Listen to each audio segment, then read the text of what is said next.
All right, we're back. Oh, you're going to do some music there? Well, he told me I was back already. So the reason why we had to do that, the two different segments is because this show is on Comcast Channel 17. And actually, I got a phone call from a lady today, and she was inquiring about our male post-incarcerated adult education program. And she saw the television show. Oh. And she called me and she asked me about the program, and she wanted to know if she can volunteer because she does jail ministry.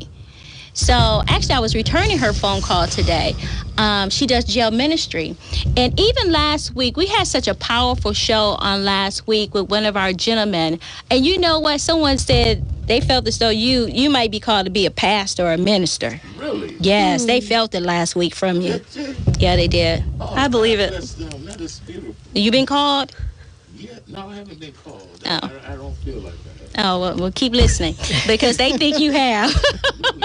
Yeah, well, last week, because we have the partnership with Reconnections, male prisoner reentry program. So now I can say it's a male and female prisoner reentry program. And we had one of the gentlemen who graduated from their first class. And not only was he a graduate from the class, but he is also employed by Catholic Charities. And we also employed him up under a grant with Michigan Works. And he told us about his story of after being incarcerated for 30 years, what was his challenges as far as economically and socially in order to adapt to this now ever-changing world. And it was a great story. It was really a great story. So let's get back to credit and bankruptcy. So we talked about Chapter 7, Chapter 13. Just a brief touch on 11. What is Chapter 11? Chapter 11 is actually a bankruptcy term for businesses. So businesses will file a Chapter 11 versus a Chapter 13. Okay. Alrighty. So for a Chapter 7 and a Chapter 13, how many times can a person file for either one of those? Actually, you can file as many times as you like. The only problem that you'll run into is you may not always be able to get a discharge. So based on how soon it is between the two, bankruptcy, you could have a problem getting a discharge. And a discharge is what actually releases the bankruptcy so that your creditors will be either paid off or you'll be in a repayment plan or they'll, be gone away. So without a discharge, most of the time, institutions, banks, and credit unions, we can't do lending. Oh, wow. Because you have to be removed from that bankruptcy for so long, unless you're up under a Chapter 13, and sometimes under a court order, they can say you could still purchase and do certain things. Okay. How does filing a bankruptcy affect your credit? Unfortunately, it's negative. It's negative, although we know people file bankruptcy for certain, either divorce, loss of wages, loss of your own personal job, medical, things. So there are a lot of different reasons people file, which are all mainly hardships. Okay. So we do understand that most people file because of hardships. We do have some people that file just because of mismanagement of funds as well. Okay. But we do try to take those things into consideration at the time, because we always allow individuals an opportunity to write a letter to tell us what their, what led you there, to this bankruptcy. A scenario. Let's say if me and Paul was married. God knows I'm just playing. Then you get the race car track. I see where this is going. No, I'm going to give it away. So let's just say if we were married and we filed our taxes and everything joint, but I make the decision, or I decide that he's not good with the finances. He's put us in debt with all his little trinkets and everything, and we need to file bankruptcy. Can I be a heroin addict? That's not nice to say on the radio. I'm just asking. I mean, you're making me all bad guys. I'm trying to get us out of debt here. So, because we're spouses and because we file everything together, can I make the decision against my husband to file for bankruptcy? and Katie can help me with this, but I think you can file as an individual. You don't have to file jointly, but you do have to disclose all the income in the household. It's a paper that you have to file through the IRS to get a jointly, not what they call it, spousal. It's a spousal thing, because I went through that with my wife. Because I owed the IRS some money. We filed jointly. So then hers, they was trying to take her part too with mine. The IRS was trying to take it? Exactly, because I owed the IRS money. Once you got married, you become one entity. One entity. So they were going to garnish her paycheck to pay your tax. Exactly. So then she went and got a spousal thing through the IRS, built it out, and now it didn't happen. So and I think that's a little bit different. That's very specific, yeah. Right. I think he's speaking of if you have a tax lien or a tax bill versus if you're filing bankruptcy. Right. Because if you're filing bankruptcy, you can file individual. However, you do have to fill out a certain form, but they do take in consideration the entire household income. Well, I've got a question then. I mean, we both own the house, and now the bankruptcy requires her to sell the house. I was just going to say, the problem becomes, and they're very case specific, so I will say always, call legal services or an attorney to kind of get specific on your situation. But the problem becomes if you're jointly on something, they can collect against either or one of the debtors. So if you're the one that's bringing in the money and you're both on this, they're going to try to collect from the one that's more collectible. Yeah. Where'd you get that piece of paper from? And commingling and all these issues, right? Marseille, don't look. Thank God that was a hypothetical scenario there. Okay, so let's go back. So how else does it affect your credit? Also, when it comes to bankruptcy, it stays on your credit report up to 10 years. Okay, it can impact you up to 10 years. Now, for some reason, Al thought it was 7. So it's 7 for collections and other debt that you may have, and for most bankruptcy, it could be up to 10 years. Yes. Well, that's a perfect. And I think what you're thinking of is the 7 years you can file to liquidate again in 7 years. So there's that limit on how many times you can liquidate your debt. Whereas with a 13, pretty much once you've finished that plan, you could do another 13 if you want to. I thought it was 5 years, so it's 7 years. Oh, wow. But they say now, and I've heard from people that are in like master's programs and things that have filed bankruptcy, that around 5, it's getting a little better. Their credit score is getting better quicker. How long can Columbia House chase me? So if Columbia House files your stuff under collections, they could chase you for a lifetime. So they have to, there's a 6-year statute of limitations in Michigan for collections. If they don't act on that in that 6 years, then you can file to discharge it. I think they've been out of business for 16 years. A lot of problems that happen with folks is that these businesses sell the debt to a debt collector who then all of a sudden wants to collect the debt, and a debt that you've had for 7 years, you haven't heard from the person, or not 7 because it would be out then, but say you have a debt for 4 years and you haven't heard from the person, you think I'm off. I got out of that one. You get a call from a debt collector. If the debt collector buy this debt, and the people still doesn't pay off, how do they get that money? Then they get a judgment against them, and then they can garnish their wages, they can get their tax returns. We do a lot of what are called, so that's one thing that bankruptcy does. If you file a bankruptcy, it stops garnishment. It stops all those activities until the bankruptcy is completed. So if you're getting in one of those places where you can't even afford to eat or pay for your necessities, it can be strategically advantageous to stop those activities. But also we can file motions for installment payments on those judgments if, say, a bankruptcy isn't the best option. And in that case, it's something where like I would draft up saying this person spends this much a week on gas and this much on food, and I mean right down to the last one I did was like this guy needs this much for shaving cream to shave his face every groceries, and I can only pay this much a month, and it gets it down to where they can pay on it, and they may pay on it forever, but they're not paying all their wages anymore. They're paying $25 a month or something in some cases. Let me ask you this question, because I've experienced this with an individual. They contacted their creditors and made arrangements for payment, repayment plan. But then they decided to file bankruptcy. Can they still file bankruptcy even though they enter into a repayment agreement with the creditor? Yes. You can file bankruptcy at any time, and then that's when that automatic stay falls into place, where that collector can no longer come at you. They can't call you, and they're not supposed to contact you during that time. They may still, though. They have the opportunity to show up at your 341 hearing. So that's their chance to show up and make the argument that they should be able to collect this debt. And I've only seen that happen a few times in the... I was going to say, that happened. But I didn't. I worked with a fantastic bankruptcy attorney for a little while, and it wasn't something that I wanted to do all the time. But I went to a few hearings with her, and none of the creditors really ever showed up. So that's good. So how else does it affect your credit?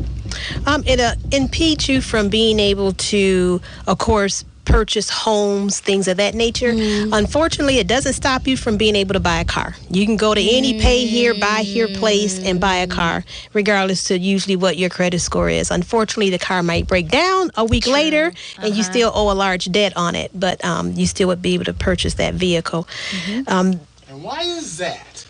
That's what I say. It's wrong, but unfortunately, there are people out there willing to finance a car where they're not willing to finance a house. Yeah. Yeah. And there's some cases where, say you're disabled, and the dealer writes you a sale of a car for all of your disability, all of your income, and they take advantage of you. There's cases like that where we can intervene, and they can lose their license over that. And it's real serious, and there's nothing more valuable to a car dealer than his dealer license. Yeah, so that's the money, where the money's at. So there's some cases where you can get in there. We know that there's a bunch of shady dealers in town. Oh, yes. Why are we doing sting operations? I'll go in there and act disabled and have them take all my money if you'll be behind me. But they only do that for fair housing. You don't do that for, like, automotive, do you? No, and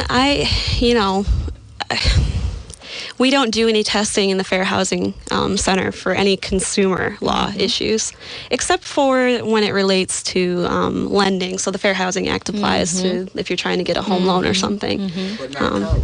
But not a car loan. Buyers beware.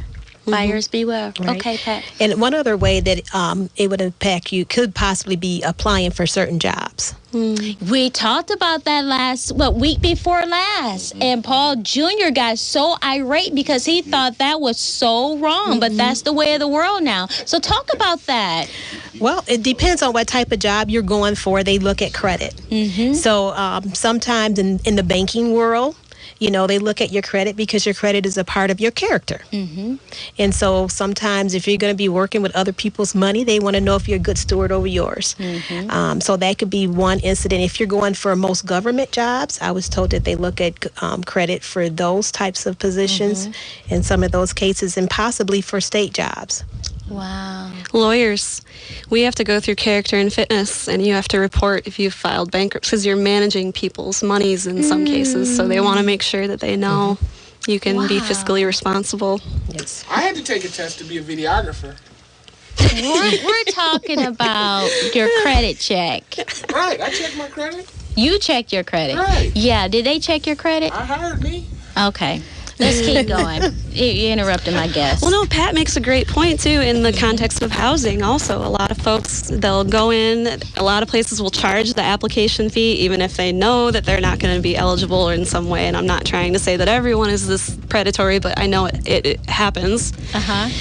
And they will turn them away based on a negative credit score. So it can prevent people from getting housing as well. Yeah. Do they ever, Pat, I don't know if you can answer this, or either Katie, do they ever just give a person an opportunity to explain why they had that financial challenge at the time before they decide that we're not going to interview this person because we see the pre-screening that they've already filed for bankruptcy or they have poor credit? I have never been a part of the HR part of it, but I have been told in some cases if a person disclosed things up front and it's not discovered later, that can help you. Okay. I remember when I was teaching at Mott, and I was originally up under a temporary agency before we were hired in. So when we got hired in, they told us we had to take a drug test. And so this is before I knew they were actually doing it by taking the strands of your hair. So staff was warned, if you know you're not going to pass the drug test, let me know up front. Let me know. Well, this one gentleman decides he wanted to cut off all his hair on his head and on his body. Opposed to just being up front, well, yeah, maybe I did dabble in a little this and a little that. He lost his job. He lost his job. What are you laughing about? That's a good story, too. Why y'all laughing at me? It was a good time. Well, I will say two things about that. First of all, and my criminal defense attorney colleagues will attest to this, there are a lot of cases where it's not disingenuous and someone will drop diluted. And it's not by any fault of their own, but it will be treated the same as if they'd done, something illegal. And then also I've heard that if someone shaves their head, they have to do a different kind of test in most cases. Yeah, that is true. That is true. Maybe rather than pay for the second test, they were just like, nope. Yeah, they have to take it from somewhere. certain, how can I say this one? There are some cultures, what I say, feel as though there's a stigmatism with filing for bankruptcy. Is there a form of stigmatism when a person filed for bankruptcy? What I would say is I understand people who are proud people, and you end up filing, you wonder, how did this happen to me? That may happen. But what I say to everyone who has to file bankruptcy because of one of these hardships is life happens to everyone. And we bail corporations out every day. That is and true. There is no stigma. We can contest to what is going on with GM right now. So this is a opportunity and something that's been put in place for individuals to be able to take advantage of, to give them a second chance. Yes. So there should not be a stigma around it if you fall into one of these hardship classes, because it's an opportunity for you to move forward with your life, because life happens to everyone. I like how you said it, because I never thought of it that way. We bail out corporations, but people find as though, oh, well, if I file for bankruptcy, it's going to make me look bad. But it does. It gives you an opportunity to start all over again and rebuild your credit in order for you to be able to enjoy life and have the things that you normally couldn't have. So what do you think about this, Al? I think it's very good, because I never really thought about bankruptcy. But listening to this now, I don't have a whole lot. I looked at, got my credit score. And I was applying for a loan. And they said I had 4 things that was on me. Okay. So I went and called them, got it together. I made a payment. Now 2 of them is gone. It's 2 more. It showed up. It showed up. See, so I don't know, and they're big. They're real big. So I might have to file for bankruptcy. Well, if you meet that income threshold, you can go to legal services. Well, I do. I make that. Okay. Divorce your wife first. A big barrier for that is because you love her. That's a love divorce. That's a love divorce. Clean it up all. Y'all get married after what, 7 years, y'all said? Y'all get married. Go ahead, Katie. that is not, I did not say to trick the court. I want to put that on the record. Well, I will say, if you own assets, though, they will try to get. So if you own a home and you want to file bankruptcy on credit cards or medical debt, I've seen clients that owned homes that they inherited, essentially, a lot of them, and they can put liens on those. And so you have to watch out if you own assets and property like cars and homes and things like that. And then also one other thing when it comes to bankruptcy, once you file for bankruptcy, you can reinstate debt, which just means that I can file for everything, put everything in the bankruptcy, but I may want to keep my house, I may want to keep my car, so that I can reinstate those things and continue to make those payments. It may be that I can't afford all those other credit card debts that I have, but I really want to, maintain my home or my car. And if it's your primary home and it's a certain dollar value, you may be able to keep that under the state exemption. And the same with a car, if it's your car that you use to go back and forth to work. So my Rolls Royce wouldn't qualify. No. No. And she's right. It's only one. So if you got two cars or you got a motorcycle, that motorcycle's going. Wow. Your toy car's gone. Your casket. Your flying casket. What you call this? It's flying casket.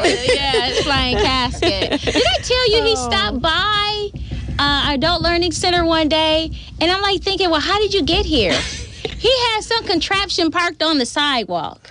What was that? Was that your glider? It's my scooter. I was just going to say, it's the scooter, I bet.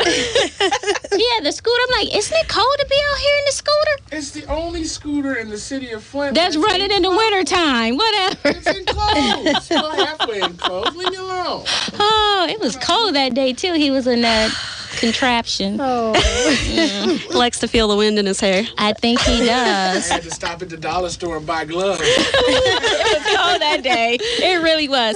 Listeners, it's not that we're encouraging you to file for bankruptcy, but if you need to, don't be ashamed to do it.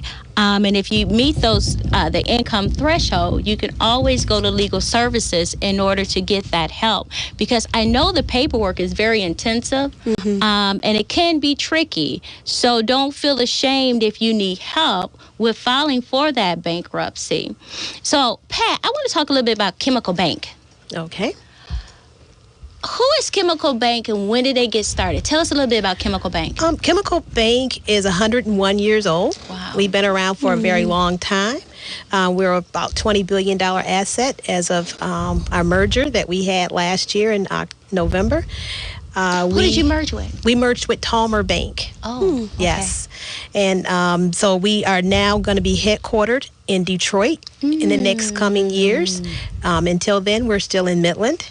Okay. But we will be building a new building. I think it's 350,000 square feet, which will have our own parking structures and other commercial things, and a part of that in downtown Detroit. So we're really excited about all the new things that we are doing. And Chemical Bank now is in 3 states. We're in Michigan. We have a great footprint in Michigan, and we're in Ohio, and we have 1 branch in Indiana. Now, how many branches do you have here in Flint? In Flint, we have 6 branches. Oh, it's a 6. I'm Yes. thinking 3. So where are they all located? Now, you would ask me that. We I'm have one sorry. on Pearson Road. Pearson Road, Linden yes. Road. Those are the 2 with Michigan National with Chemical Bank. And then we brought on one in Davison, Grand Blanc, and 2 others. Wow. Isn't it one They're in the township. Ballinger, Beecher. Ballinger and Beecher. Is that a chemical? I hope so. If not, it's your competition. I think so. Ballinger. Ballinger and Beecher. I think that's. I don't know. It's a Ballinger and Beecher Road. Rite Aid, the Walgreens, Yeah, Walgreens is right across the street from me. Synagogue, Walgreens, McLaren. No? It's not a chemical. No, Okay. I think that's another bank. Is that Fifth Third Bank? Yeah, yes, it is. Are you Fifth guys Third on the Bank. weather ball, or was that you guys?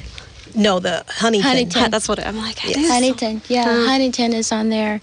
What do you specialize in anything with Chemical Bank?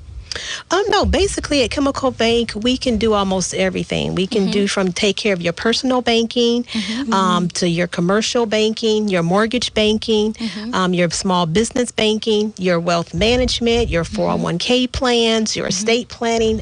We pretty much can do it all. And the great thing is that we do all of that in-house. We don't resource anything out like a lot of other institutions do. Chemical Bank is very prevalent in the city of Flint, and they do a lot of work with, I won't say philanthropy, but you do help sponsor a lot of organizations. So what are some of the big projects Chemical Bank is working on this year? One of the bigger projects that we're looking at, that we got involved with, there's a couple. One, we did a front porch project because we found that there was a need.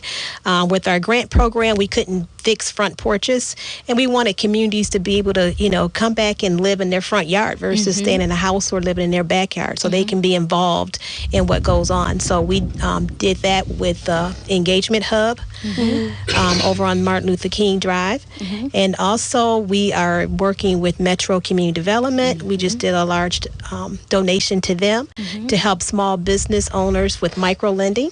To make it easier, because they can do things that us as a bank we can't do because we still have to follow federal regulations. So we thought that would be a great fit to still be able to meet the needs of those individuals.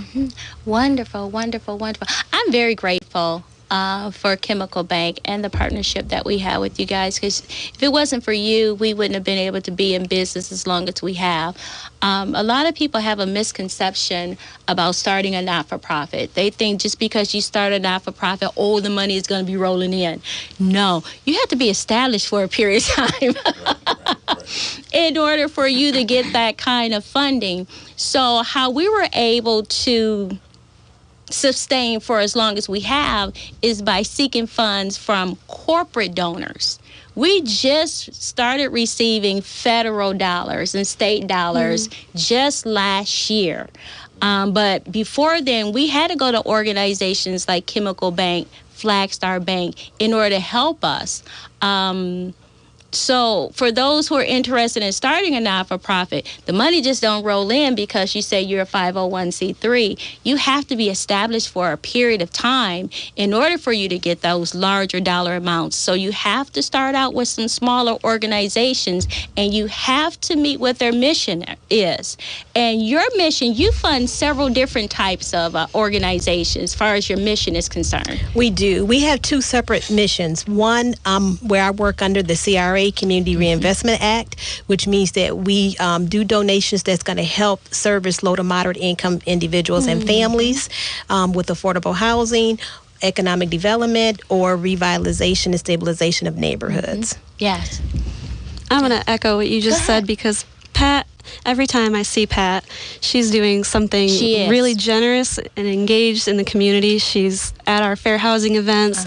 She's on the chair of the Community Housing Resource Board and chairing it now and carrying that flagship. And there's not a time that I don't see Pat that she's smiling and helpful and really genuinely wants to help folks. That's true. We're at a banquet or a little gathering. Well, it was more of a banquet. 2 months ago, I think it was 2 months ago when I saw you. And we got these certificates, and we went up for our certificates, but Pat went up again for some roses. But not only did she get our roses, she sat there and said how much more money we're going to give to the organization that they were already helping. So I can attest to what you're saying, very much so. And with her bio, she is really an advocate for the community. Again, Pat isn't here in Genesee County, but she's always in Genesee County doing work, and you don't get enough credit for what you do, and I appreciate you so And you could show this much. recording to your bosses at your next performance review. I think she's already high up in the organization. So, Katie, anything you want to tell us quickly about legal services? I guess just real quickly, we are a civil legal aid. Like we were talking about earlier, we have certain income restrictions, but it's very case by case. So some of our grants don't have those. But we help with all kinds of civil issues, or anything that's non-criminal. So family law, access to benefits, bankruptcy, foreclosure issues. Say you have a special education need, a child that needs an IEP or something like that. We do a pro bono program where we help refer to private attorneys that are willing to assist. Housing, fair housing, landlord-tenant, just all kinds of stuff. Wow. We are big and broad. Well, listeners, I want to tell you thank you so much for the opportunity to bring this radio show to you.